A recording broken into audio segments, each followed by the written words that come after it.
Hello students, welcome to Pharmacy Notes by US. Today we discuss part 3 of drug stability. Let's start. We discuss in this topic determination of reaction order. इससे पहले तक अपन ने कौन कौन सी reactions होती हैं वो अपन ने देख ली थी। कौन थी? Zero order, first order and second order. अब अपन बात करते हैं कि उन रिएक्शन ऑर्डर को अपन डिटरमाइन कैसे करेंगे। तो it can be determined by three methods, यानी कि अपन को रिएक्शन कौन सी है, जीरो ऑर्डर है, फर्स्ट ऑर्डर है या सेकंड ऑर्डर है, अपन तीन तरीके से नोट कर सकते हैं। पहला है सब्स्टिट्यूशनल मेथड। सब्स्टिट्यूशनल मेथड मीन्स कि अपने पास जो भी डेटाज आते हैं, जब भी कोई ड्रग है जो डिग्रेड होती है एक स्टेज से दूसरी स्टेज पर ऑन रिलेशन विद टाइम, तो वो एक पर्टिकुलर इंटीग्रेटेड फॉर्म में रिलीज होगी और जब भी अपन कैलकुलेट करेंगे तो अपने पास एक इंटीग्रेटेड फॉर्मूला आएगा। उस फॉर्मूले को देखकर अपन बता सकते हैं कि वो रिएक्शन ऑर्डर कौन है, जीरो ऑर्डर है, फर्स्ट ऑर्डर है, सेकेंड ऑर्डर है और थर्ड ऑर्डर है। तो अगर अपन ये कहें कि इंटीग्रेटेड रेट इक्वेशन उस पर्टिकुलर डेटा के साथ कलेक्ट करने पे x इक्वल्स टू के टी आई, यानी कि जो रेट है वो इंडिपेंडेंट है कंसंट्रेशन पे, तो रिएक्शन कौन सी होगी? Zero order. वही अगर अपन कहें फर्स्ट ऑर्डर रिएक्शन है तो उसका इंटीग्रेटेड रेट इक्वेशन क्या आएगा? Log a upon a minus x equals to k upon 2.303 t. Second order के लिए x upon a minus x and third order के लिए दिस। फिर है ग्राफिकल मेथड। अगर मैं ये कहूँ कि जो आपका ग्राफ है वो कंसंट्रेशन वर्सेस टाइम बन रहा है या concentration versus log concentration versus time बन रहा है, तो आप बता सकते हैं कि कौन सा ग्राफ है जो कि कौन सी रिएक्शन ऑर्डर को रिप्रेजेंट करता है। बिल्कुल अपन बता सकते हैं। क्यों? क्योंकि अपन ने zero order, first order and second order kinetics में देखा है कि उनकी डिपेंडेंसी एंड इनडिपेंडेंसी एक पर्टिकुलर ग्राफ को शो करती है स्ट्रेट लाइन में। तो ग्राफिकल मेथड के अंदर क्या होगा कि ग्राफ के through upon rate of reaction को या फिर ऑर्डर ऑफ रिएक्शन को पता लगा सकते हैं। जीरो ऑर्डर की बात करें तो जीरो ऑर्डर के अंदर ग्राफ कौन सा बन रहा था? अपन कंसंट्रेशन वर्सेस टाइम ग्राफ बनाया था जो कि एक स्ट्रेट लाइन ग्राफ था। और वही अगर graph log concentration versus time के बीच में बने और स्ट्रेट लाइन दे तो ऑर्डर रिएक्शन कौन सी होगी? First order. और ग्राफ अगर one upon a minus x और टाइम के बीच में बने वो भी स्ट्रेट लाइन, जब a equals to b concentration हो तो वो होगा सेकेंड ऑर्डर। और when one upon a minus x का whole square versus time and straight line graph है तो वो ऑर्डर रिएक्शन होगी थर्ड। फिर है half life method. Half life के थ्रू भी अपन ये पता लगा सकते हैं कि ऑर्डर ऑफ रिएक्शन कौन सी है। जीरो ऑर्डर के लिए ए अपॉन टू के फॉर्मूला आएगा जहाँ पे T half is directly proportional to initial concentration, while in first order reaction T half is independent to initial concentration. In second order formula is 1 upon A K, and in third 3 upon 2 1 upon A square K is the T half equation. Next topic है factor influencing chemical degradation, यानी कि कौन कौन से factor है जो कि chemical degradation को इन्फ्लुएंस करते हैं।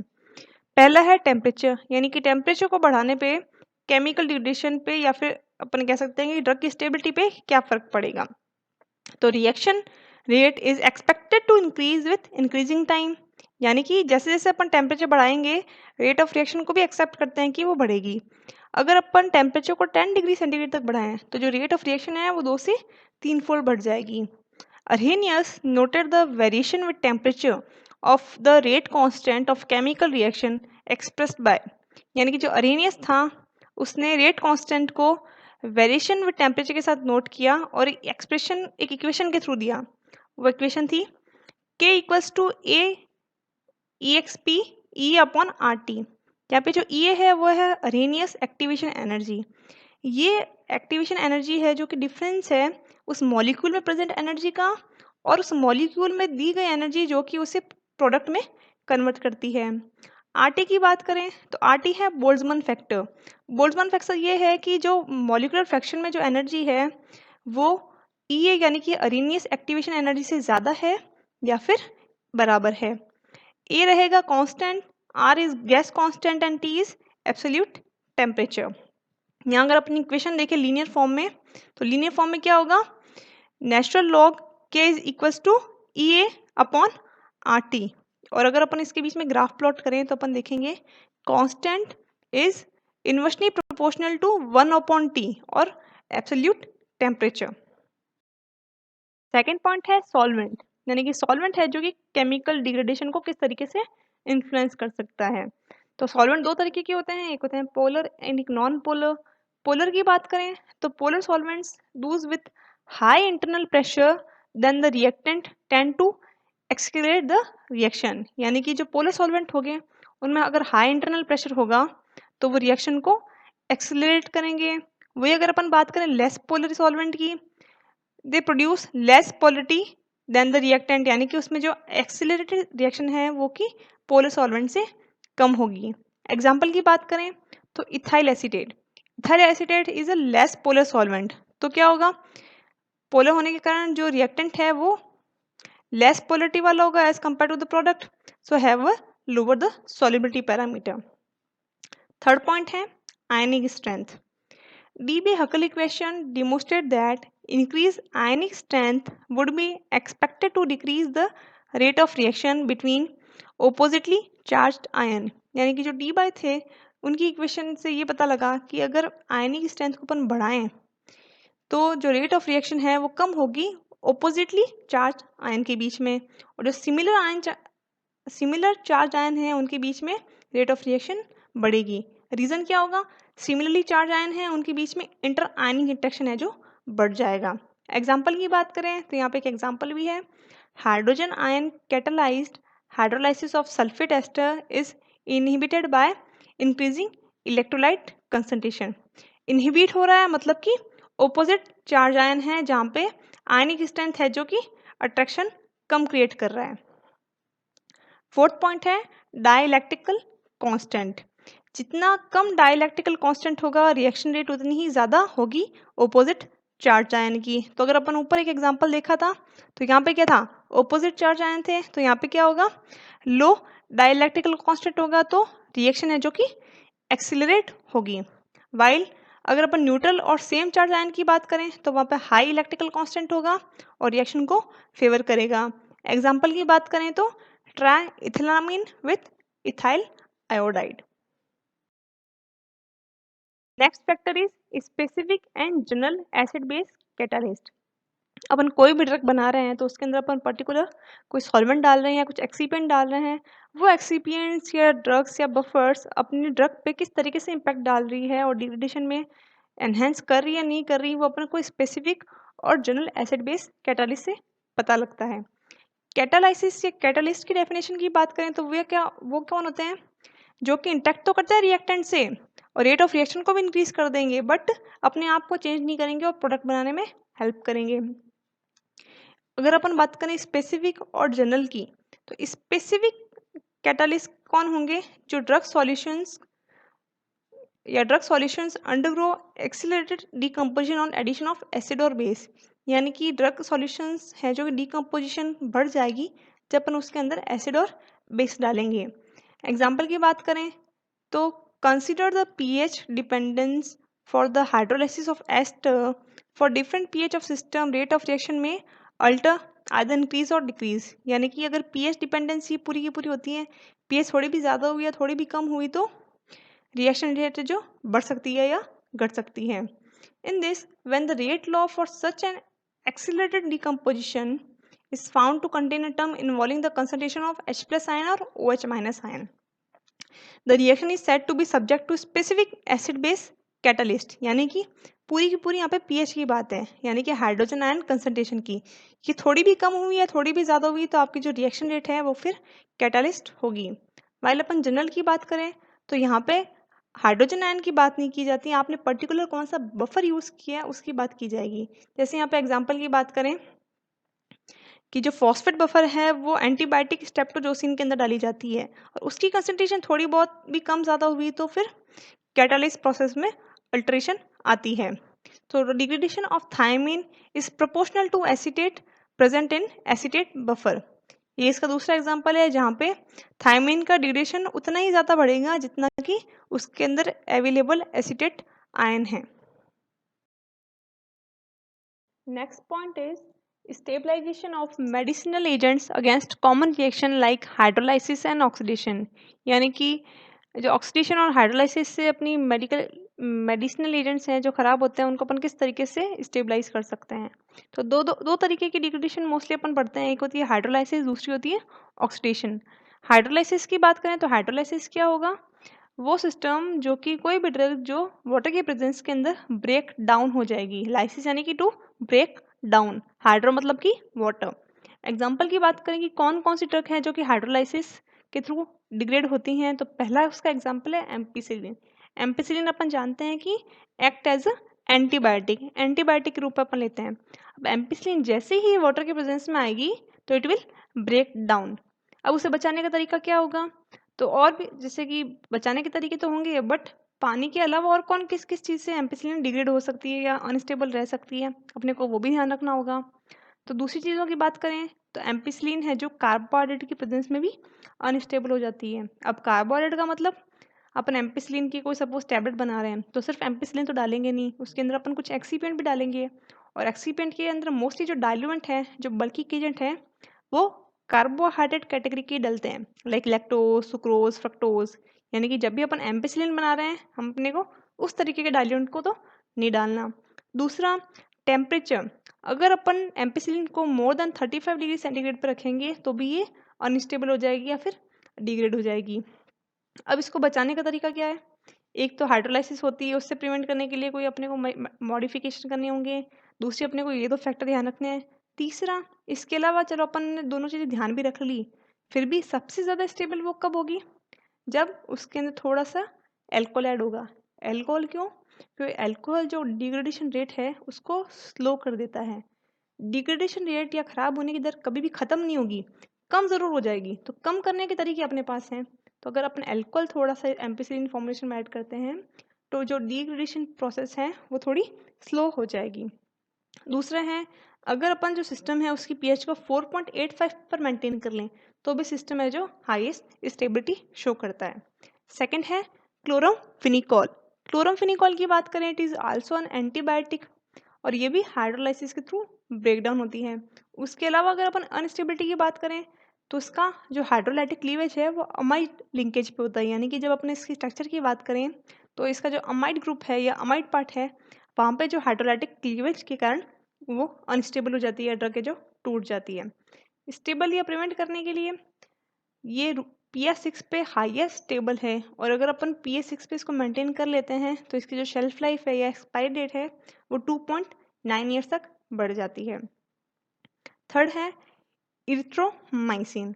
इरिथ्रोमाइसिन की दिक्कत क्या है, ये पानी के साथ तो डिग्रेड होती है बट ये एसिडिक डिग्रेड भी है, यानी कि एसिड मीडिया में भी खराब हो जाती है। अब जैसे अपन इसकी टैबलेट ली और अपन ने वो स्टमक में गई तो स्टमक में क्या है, खूब सारा एसिड, अपनी ड्रग सीधी की सीधी वहाँ पे डिग्रेड हो जाएगी और कोई एक्शन प्रोड्यूस नहीं कर पाएगी। तो उसे प्रिवेंट करने के लिए क्या है कि अपनी जो ड्रग है वो एसिड मीडिया को पार करते हुए इंटेस्टाइन में पहुँच जाए। तो उसके लिए क्या है, उसे किसी ना किसी दूसरी फॉर्म में चेंज कर देना जो फॉर्म एसिडिक मीडिया में प्रिवेंट होती हो या फिर अपने आप को बचाव कर सकती है। तो उसके लिए अपन इसका प्रो ड्रग कन्वर्जन कर देंगे, जहाँ पे जो इथ्रोमाइसिन है उसकी सेकंड पोजीशन एस्टर पे कन्वर्जन किया जाता है। फोर्थ है माइटोमाइसिन सी। माइटोमाइसिन सी की दिक्कत क्या है कि अल्कलाइन और एसिडिक दोनों सिस्टम्स के अंदर अनस्टेबल है। पहली बात तो ये एंटी कैंसर ड्रग है, कैंसर को प्रिवेंट करने के काम आती है। दूसरा, अगर अपन अनस्टेबिलिटी की बात करें तो एल्काइल सिस्टम के अंदर तो इसका जो अमीनो ग्रुप है वो रिप्लेस हो जाता है OH आयन के थ्रू, और एसिडिक मीडियम में इसमें 2 आइसोमर्स बन जाते हैं, एक बनता है सिस और दूसरा बनता है ट्रांस। दोनों ही इसके डिग्रेडेशन के लिए रिस्पॉन्सिबल हैं। इसलिए अपने उसका जो सॉल्यूशन है उसकी पीएच को बहुत ही अच्छे से मेंटेन करना पड़ता है। तो इसकी जो स्टेबल पीएच मेंटेनेंस है वो रहती है 7 to 7.5। फिर है ऑक्सीडेशन, यानी कि ऑक्सीडेशन के थ्रू कौन कौन सी ड्रग्स हैं जो खराब होती हैं। ऑक्सीडेशन यानी कि in presence of oxidation they degrade. पहला एग्जांपल है डॉक्सोरूबिसिन। डॉक्सोरूबिसिन की बात करें तो it is a anti cancer drug. जैसे ही ऑक्सीजन की प्रेजेंस में आएगी ये अपने आप को डिग्रेड कर देगी या खराब कर देगी। फिर इसके अलावा भी किस किस तरीके से खराब हो सकती है, ये ड्रग जो है वो मेटल आयन के साथ चिलेट बना लेगी, और चिलेट मतलब कि मेटल आयन के साथ कंबाइंड होगी और कॉम्प्लेक्स बना लेगी। कॉम्प्लेक्स एक प्रेसिपिटेट के रूप में फॉर्म कर लेगा और ये इनसॉल्युबल होगा। अगर इनसॉल्युबल होगा तो अपने सिस्टमेटिक सर्कुलेशन में जा नहीं पाएगा और ड्रग एक्शन प्रोड्यूस नहीं कर पाएगी। दूसरा, डॉक्सोरोबिसिन की आपने फॉर्मुलेशन बना भी ली, तो आपने किस पैकेट में उसको डाला है वो भी उसके ऊपर निर्भर करता है, क्योंकि जो डॉक्सोरोबिसिन है वो एब्जॉर्ब होती है ग्लास सरफेस पे, और अगर ग्लास सरफेस पे एब्जॉर्ब हो जाती है तो अपन ये कह सकते हैं कि जो सिस्टम के अंदर अपने डाली कंसंट्रेशन है वो अब नहीं होगी। उसको प्रिवेंट करने का या बचाने का सबसे बेहतर तरीका क्या है कि उसकी जो पीएच है वो 4.5 पे मेंटेन कर दी जाए। दूसरा एग्जांपल है ascorbic acid. Ascorbic acid vitamin C का भी दूसरा नाम है। दूसरा अपन ये कह सकते हैं it is also act as antioxidant, यानी कि अगर अपन इसको किसी की ड्रग के साथ देंगे तो ये खुद ऑक्सीडाइज हो जाएगी और उसको प्रिवेंट कर लेगी। अगर आपको पता है तो अपन एंटीऑक्सीडेंट्स के अपन कैप्सूल्स भी लेते हैं। क्यों? क्योंकि अपनी बॉडी के अंदर कोई ऑक्सीडेशन हो रहा है तो वो उसको प्रिवेंट करके खुद खुद ऑटो ऑक्सीडाइज हो जाए। इसको प्रिवेंट करने का सबसे बेहतर तरीका यही है कि एस्कॉर्बिक एसिड कॉपर आयन की प्रेजेंस में बहुत जल्दी डिग्रेड हो जाती है, या फिर एरोबिक ऑक्सीडेशन इसका बहुत जल्दी होता है। तो आप जो भी कंटेनर ले रहे हो उसमें एक तो वो एनारोबिक कंडीशंस में हो, दूसरा उसके अंदर कोई भी free form of copper traces ना हो, तब अपनी एस्कॉर्बिक एसिड सिस्टम सबसे ज़्यादा स्टेबल रह पाएगी। उसके अलावा विनक्रिस्टीन, विनब्लास्टीन जैसे कि एंटी कैंसर ड्रग्स, एंप्रोकेन, ये भी different type of degradation reaction show करते हैं।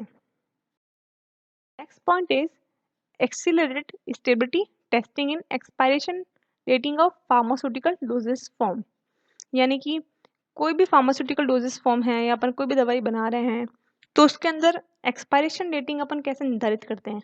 दूसरा, सपोज अपन ने निर्धारित कर भी ली कि 3 साल बाद एक्सपायर हो जाएगी, या अपन ने कोई नई फॉर्मुलेशन बनाई जो कि थी, अपने को उसका चेक करना है कि अब उसकी शेल्फ लाइफ कैसे होगी, तो उसको 3 साल तो देखने से रहे, और अगर अपन उसको 3 साल देख भी रहे हैं तो किस किस ट्राइमेस्टर में या किस किस टाइम पे अपन उसको चेक कर रहे हैं, उसकी सारी की सारी स्टेबिलिटी टेस्टिंग की जा रही है। और अपन एक्सीलरेट कर रहे हैं, यानी कि 3 साल का काम अपन 6 महीने में देख रहे हैं, तो कौन कौन सी कंडीशन उसको डिग्रेडेशन के लिए अप्लाई करके देख रहे हैं, उसके बारे में बात करेंगे।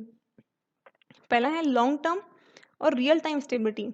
इसके अंदर evolution of physical, chemical, biological and microbiological characters of drug product is evoluted, यानी कि लॉन्ग टर्म सपोज 2 इयर्स है किसी ड्रग की एक्सपायरी, तो उस दौरान उसकी physical, chemical, biological and microbiological जितने भी कैरेक्टर्स हैं वो सब चेक किए जाएंगे।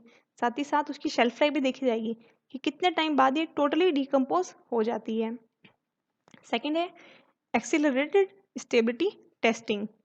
This study to increase the rate of chemical degradation of physical change of a drug product by using exaggerated storage condition with the purpose of monitoring degradation rate, यानी कि जो एक्सीलरेटेड स्टेबिलिटी टेस्टिंग है वो केवल और केवल अपन जो degradation किस तरीके से हो रहा है उसको मॉनिटर करने के लिए किया जाता है, यानी कि कौन से मेथड से डिग्रेड हो रहा है या किस पर्टिकुलर फैक्टर से डिग्रेड हो रहा है।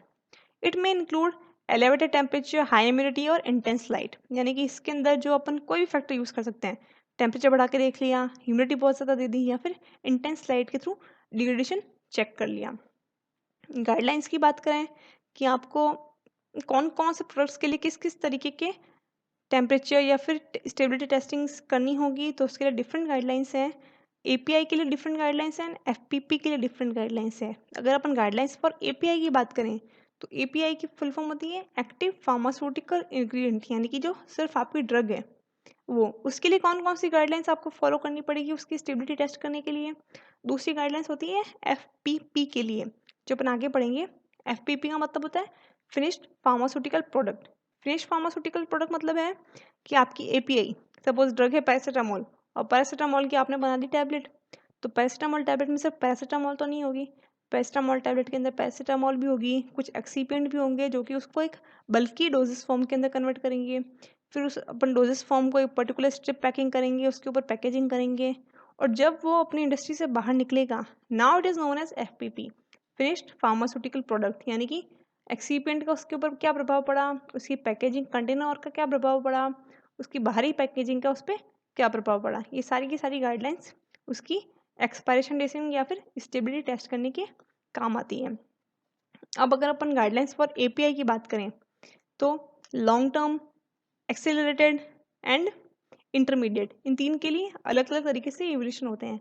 लॉन्ग पीरियड के अंदर 12 मंथ के अंदर एवरी 3 मंथ्स इन्वेस्टिगेशन किया जाता है या फिर चेक किया जाता है, और फिर सेकेंड ईयर के अंदर एवरी 6 मंथ, और फिर एक साल से एक शेल्फ लाइफ रीटेस्ट किया जाता है।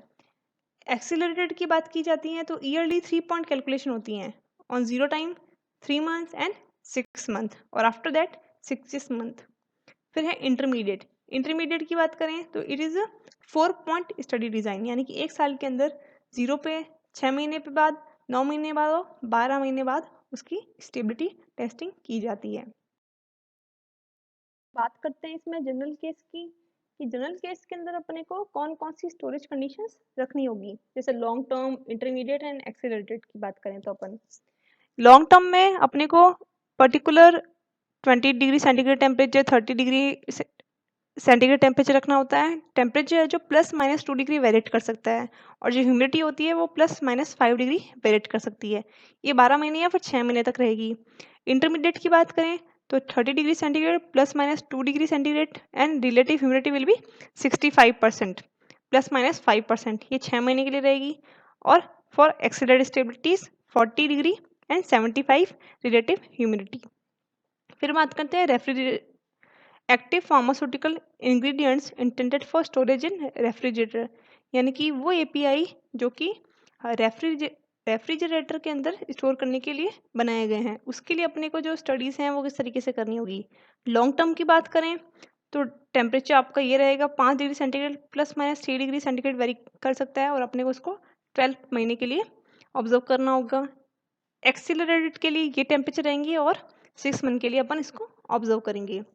फिर है फॉर फ्रीज़र, कि एपीआई फ्रीज़र के अंदर अगर एप्लीकेबल हो तो उसके अंदर स्टोरेज कंडीशंस अपने को कौन सी टेस्ट करनी होगी। उसके लिए रहेगा -20 degree centigrade +-5 degree for 12 months. फिर है गाइडलाइंस फॉर एफपीपी। एफपीपी यानी कि फिनिश्ड फार्मास्यूटिकल प्रोडक्ट। इसकी टेस्टिंग फ्रिक्वेंसी की बात करें लॉन्ग टर्म, एक्सीलरेटेड और इंटरमीडिएट की सारी सारी एपीआई की जैसी ही होगी, बट इसके अंदर 2 चीज़ें और एक्स्ट्रा आएगी, एक आती इम्परमीबल और एक सेमी परमीबल कंटेनर के लिए। अब इम्परमीबल कंटेनर है यानी कि उसके अंदर कोई भी चीज़ परमीबल है ही नहीं, तो वहाँ पे any control relative humidity conditions अपन अप्लाई कर सकते हैं। बट अगर आप सेमी परमीबल की बात करें तो वहाँ पे सबसे बड़ी बात ये है कि भाई सेमी परमीबल है यानी कि उसमें से कुछ लॉस हो सकता है, तो वाटर लॉस कितना हुआ वो अपने को चेक करना होगा। टर्म एंड कंडीशंस की बात करें कि भाई लॉन्ग टर्म के लिए स्टोरेज कंडीशंस क्या रहेगी, टाइमिंग क्या रहेगा, इंटरमीडिएट के लिए क्या रहेगा और एक्सीलरेटेड के लिए क्या रहेगा। तो लॉन्ग टर्म के लिए 25 degree centigrade and relative humidity is 40, while intermediate के लिए 30 degree centigrade and relative humidity is 65 and accelerated के लिए 40 डिग्री सेंटीग्रेड और जो टाइमिंग है वो रहेगा 12 मंथ एंड 6 मंथ्स। फिर है रेफ्रिजरेटर के लिए और फ्रीजर के लिए, यहाँ पे सेम कंडीशन अप्लाई होगी जो कि एक्टिव फार्मास्यूटिकल इंग्रेडिएंट के अंदर हो रही थी। फिर है कुछ क्लाइमेट जोन। ये सारी तो जो थी वो जनरल केस स्टडीज थी कि जनरली आपको कौन कौन सी चीज़ करनी है, बट अगर अपन बात करें ओवरऑल द वर्ल्ड की तो पूरी दुनिया की अपन बात करें तो एक ही समय पे एक सेम तापमान और आर्द्रता नहीं रहती, यानी कि टेम्परेचर हर जगह का अलग रहेगा और हर जगह की ह्यूमिडिटी भी अलग रहेगी। तो अकॉर्डिंग टू द क्लाइमेट्स अपन ने जो पूरा वर्ल्ड है उसको 4 क्लाइमेट जोन में डिवाइड कर लिया है और आप कहाँ रिसर्च कर रहे हो या कहाँ पे वो प्रोडक्ट जाने वाला है उसके हिसाब से आपको वहाँ का टेम्परेचर और ह्यूमिडिटी को मेंटेन करना होगा। जैसे अपन राजस्थान की बात करें तो राजस्थान क्या है, it is hot and dry climate, यानी कि यहाँ पे कोई भी प्रोडक्ट आए तो उसे 30 degree centigrade temperature and 35 relative humidity पे मेंटेन होना ही होगा, क्योंकि यहाँ का अधिकांश टेम्परेचर है जो ये रहता है। वाइल अपन क्लाइमेट जोन की बात करें तो first climate zone is temperate, second is subtropical, third is hot and dry, fourth को 2 भागों में डिवाइड किया गया है ए एंड बी। ए है hot and humid while B है hot and very humid. Next है recommendation labelling statement for active pharmaceutical ingredient, यानी कि अपन ने रिसर्च तो कर ली, अपन ये भी देख लिया कि अपना एक्टिव फार्मास्यूटिकल इंग्रेडिएंट इस टेम्परेचर पे स्टेबल रहता है, इस पर्टिकुलर रिलेटिव ह्यूमिडिटी पे डिग्रेड नहीं होता है या बहुत कम डिग्रेड होता है।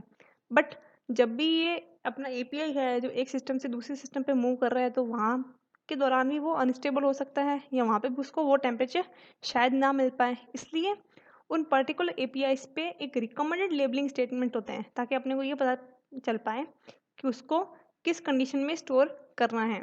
जैसे कि अपन ने टेस्ट किया 20 डिग्री सेंटीग्रेड पे 60 रिलेटिव ह्यूमिडिटी पे, तो उसके ऊपर लेबल अपने को ये लगाना होगा, do not store above 25 degree centigrade.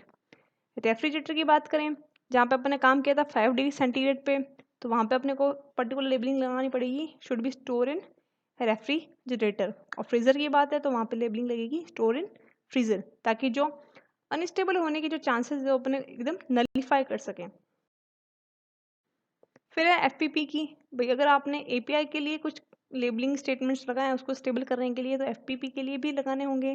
क्यों? क्योंकि एफपीपी 3 जगह पे मूव करेगा, वाइल एपीआई तो सिर्फ इंडस्ट्री टू इंडस्ट्री वेरी कर रहा है, बट एफपीपी इंडस्ट्री में भी रहेगा, इंडस्ट्री से पेशेंट के पास भी जाएगा और पेशेंट को मेडिकल वाले देंगे। तो यानी कि यहाँ तीनों जगह उसकी जो रिकमेंड लेबलिंग है उसको अगर फॉलो किया जाएगा तभी आपका सिस्टम एक पर्टिकुलर शेल्फ लाइफ तक स्टेबल रह पाएगा। ये कंडीशंस एक्टिव फार्मास्यूटिकल इंग्रेडिएंट के एकदम सेम है। जैसे कि रेफ्रिजरेशन की बात करें तो 5 डिग्री सेंटीग्रेड पे अपन कर रहे हैं, और स्टोर इन रेफ्रिजरेटर अपने को उसके ऊपर लेबलिंग लगानी होगी। नेक्स्ट पॉइंट है कि कुछ लिमिट फैक्टर्स हैं, कि अपन ने कुछ लिमिट्स देख ली कि ये ड्रग ये चीज़ बिल्कुल टॉलरेट नहीं कर सकती या फिर इस चीज़ के लिए सेंसिटिव है, तो उसके ऊपर भी अपने को एडिशनल लेबलिंग स्टेटमेंट लगाने पड़ते हैं उसको ज़्यादा स्टेबल या फिर डिग्रेडेशन से प्रिवेंट करने के लिए। जैसे कि अपन बात करते हैं, यहाँ पे एक एग्जांपल दिया है मैंने, light sensitive FPPs finish pharmaceutical products, तो वहाँ पे अपने को लेबल क्या लगाना पड़ेगा, इट प्रोटेक्ट फ्रॉम लाइट, यानी कि आपको इसको लाइट से प्रोटेक्ट करना है अगर आपको इसकी जो लिखी हुई 3 साल शेल्फ लाइफ चाहिए तो। फिर hygroscopic FPP, it should be store in dry condition, क्योंकि अगर ह्यूमिड कंडीशन में स्टोर की जाएगी तो क्या होगा, हाइग्रोस्कोपिक कैरेक्टर शो करेगी। एक एग्जांपल है सपोस्ट्रीज का। सपोज सपोस्ट्रीज अपने को पता है कि इसके अंदर पर्टिकुलर कुछ वैक्सेस ऐड होती हैं या फिर ऑयल ऐड होते हैं जो कि हाई टेम्परेचर पे मेल्ट हो जाते हैं, तो इसकी जो रिलेटिव स्टेटमेंट्स आएंगी वो क्या होंगी, it should be store below 30 degree centigrade temperature. Last topic है फोटोलाइटिक डिग्रेडेशन एंड प्रिवेंशन, यानी कि बाकी सारे के सारे अपन ने डिग्रेडेशन देख लिए कि ड्रग इस तरीके से डिकम्पोज हो सकती है, इस तरीके से खराब हो सकती है। एक फैक्टर और है विच इज़ फोटोलाइटिक, यानी कि in presence of light, light के प्रेजेंस में अपनी ड्रग किस तरीके से डिग्रेड हो रही है और उसको बचाने के तरीके क्या क्या हैं। अपन बात करें तो the study of photolytic reaction require strict attention to control the wavelength and intensity of light, the number of photon actually absorb by the material. यानी कि अगर फोटोलाइटिक रिएक्शन को देखें तो अपने को ये भी ध्यान रखना पड़ेगा कि ड्रग के ऊपर किस वेवलेंथ की किस इंटेंसिटी की लाइट गई है और कितने पर्टिकुलर फोटोन या एनर्जीज हैं जो कि आपकी ड्रग ने एब्जॉर्ब किए हैं। एग्जाम्पल की बात करें कि भाई फोटोकेमिकल रिएक्शन किस तरीके से सिस्टम को ख़राब कर सकती है, तो वहीं इसके कुछ एडवांटेज भी हैं कि फोटोलाइटिक रिएक्शंस या जो लाइट है वो हेल्पफुल कैसे हैं फार्मास्यूटिक्स में या फिर डेली लाइफ में। तो यहाँ पे एक एग्जांपल है, irradiation of ergosterol with light in UV region, तो विटामिन डी इज प्रोड्यूस। अपने को पता है कि विटामिन D3 है जो कि लाइट की प्रेजेंस में प्रोड्यूस होता है, जिसमें इरेडिएशन होता है एर्गोस्ट्रॉल का। वेल दूसरी बात करें कि पेड़ पौधों की, तो वहाँ पे क्या होगा, क्लोरोफाइल है जो फोटोसिंथेसिस करेगा, कार्बन और वाटर को मिला के ऑक्सीजन एंड कार्बोहाइड्रेट का फॉर्मुलेशन करेगा। तो यहाँ पे भी presence of photo reactions is needed. But medical agents की बात करें तो वहाँ पे फोटो ऑक्सीडेशन आपके सिस्टम को खराब करती हैं, जैसे कि बेंजाइल एल्डिहाइड का फोटो ऑक्सीडेशन हो सकता है। Methionine prevent ascorbic acid from photolytic degradation. अब कुछ ड्रग्स हैं जो कि किसी ड्रग को फोटोलाइटिक डिग्रेडेशन से प्रिवेंट भी कर सकती है, तो वहाँ पे कौन होगी, एस्कॉर्बिक एसिड का फोटोलाइटिक डिग्रेडेशन होता है, तो अगर अपन उसके अंदर DL मिथोनिन डाल दें तो इट कैन बी प्रिवेंटेड।